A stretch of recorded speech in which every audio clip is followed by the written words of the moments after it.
జ్ఞాపకం చేసుకోవాల్సింది ఏంటంటే వేదన ప్రారంభమవుతుంది. ఈ వేదన ఎలాంటిదంటో తెలుసా?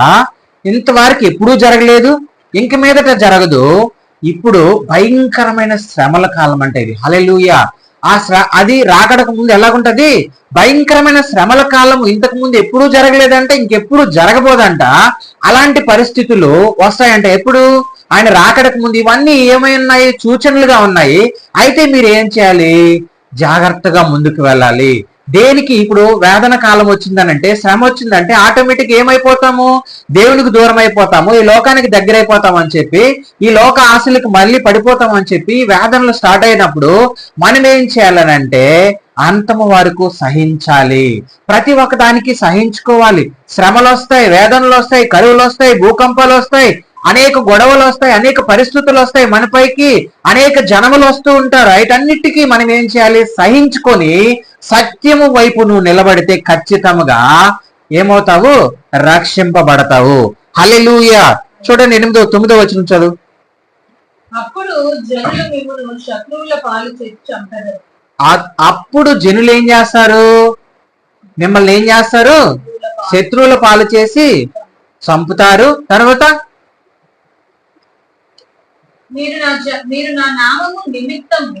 నా నామము నిమిత్తము సకల జనుల చేత ఏమవుతారు? దేశింపబడతారు. ఈ వేదనలు శ్రమల కాలంలో ఏం చేస్తారంట? జనులు మనల్ని ఎవరికి అప్పచెప్తారంట? జనములకి చేత ఏం చేస్తాము? శ్రమలు, మనల్ని చంపడము, అనేక హింసలకి మనం గురవుతాము. అయితే మీరు నా నామము నిమిత్తము సకల జనుల చేత ఏమవుతారు? దేశింపబడతారు. అనేక మంది దగ్గర ఏం చేస్తారు? దేశింపబడతారు. అనేక మంది ఏం చేస్తారు? మిమ్మల్ని హింసిస్తారు. అనేక మంది ఏం చేస్తారు? శ్రమల పాలు చేస్తారు. అయితే మీరు ఏం చేయాలంటే ఒకరినొకరు ఏం చేస్తారంటే అప్పగిస్తారు. అదే విధముగా అనేకులు అబద్ధ ప్రవక్తలు వచ్చి పలువురిని ఏం చేస్తారు? మోసపరుస్తారు. అయితే సత్యం వైపు ఉన్న జనములందరినీ కూడా అసత్యము గురించి బోధ వాళ్ళు బోధించి దేవుని బిడ్డలందరినీ ఏం చేస్తారంట? మోసం చేస్తారు. అక్రమము విస్తరించటం వల్ల ఏమవుతుంది? ప్రేమ చల్లారిపోతుందని కూడా దేవుడి లేఖనాలు చెప్తూ ఉన్నాయి. హల్లెలూయా. అక్రమము ఏమవుతుందంట? విస్తరించటం వల్ల ఏమవుతుంది? ప్రేమ చల్లారిపోతుంది. ఈ అక్రమం అంటే మనం ఒకసారి నోవహు దినంలోకి వెళ్తే ఈ అక్రమము ఏం చేస్తుంది? దేవునికి దూరం చేస్తుంది. హల్లెలూయా. ఏం చేస్తుంది? చూడండి 6వ అధ్యాయం 5వ వచనంలో, ఆదికాండము 6వ అధ్యాయం 5వ వచనంలో, నరులు చెడుతనము భూమి మీద గొప్పదనియు వారి హృదయ తలంపుల్లో ఊహ అంతయు ఎల్లప్పుడూ కేవలం చెడ్డదనియు యెహోవా చూచి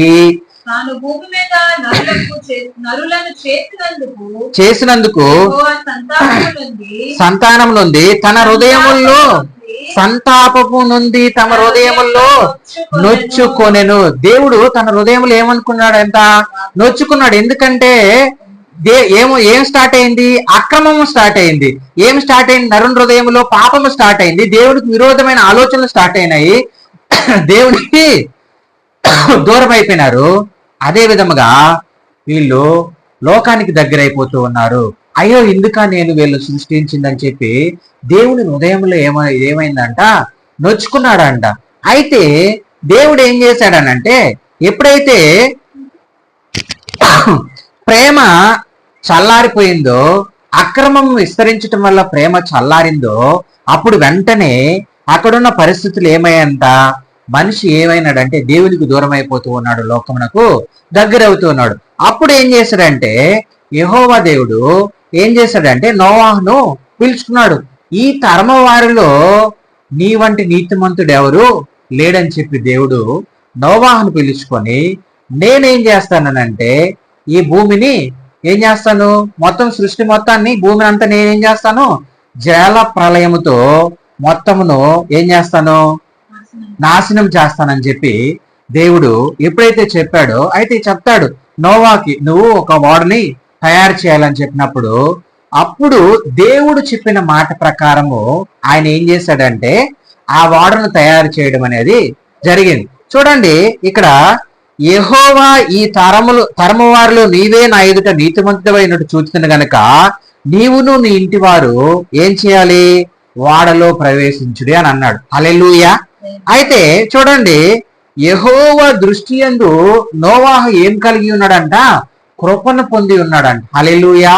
యెహోవా దృష్టి యందు నోవాహు ఏం కలిగి ఉన్నాడంటే భయభక్తులు కలిగి ఉన్నాడు, విధేయత కలిగి ఉన్నాడు, విశ్వాసము కలిగి దేవుని మయంపరుస్తూ ఉన్నాడు. నోవాహు ఇంకా ఏం చేస్తున్నాడంటే దేవునితో నడుస్తూ ఉన్నాడు.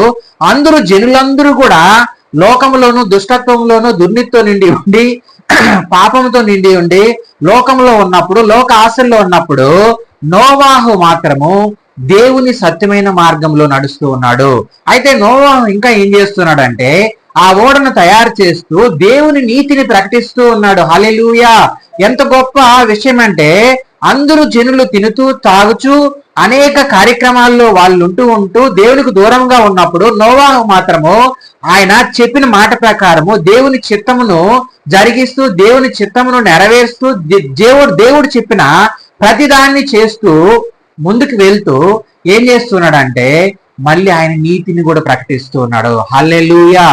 అయితే చూడండి, ఇదే 7వ అధ్యాయం 5వ వచనంలో ఏం తనకు యెహోవా ఆజ్ఞాపించిన ప్రకారము నోవాహు యావత్తును చేసెను. హల్లెలూయా. దేవుడు ఆజ్ఞాపించిన ప్రకారము నోవాహు ఏం చేస్తూ ఉన్నాడు?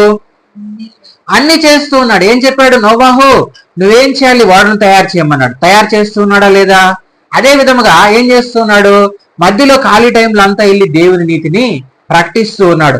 అయితే ప్రకటించడం వెళ్ళినప్పుడు అక్కడ ఉన్న జనాలంట, ఒరే నువ్వేదో కట్టుకుంటూ ఉన్నావు పిచ్చోడా, నువ్వు ఓడను తయారు చేసుకుంటూ ఉన్నావు, నువ్వు చేసుకో, మమ్మల్ని ఎందుకు మళ్ళీ మాకొచ్చి ఎందుకు చెప్తూ ఉన్నావు అని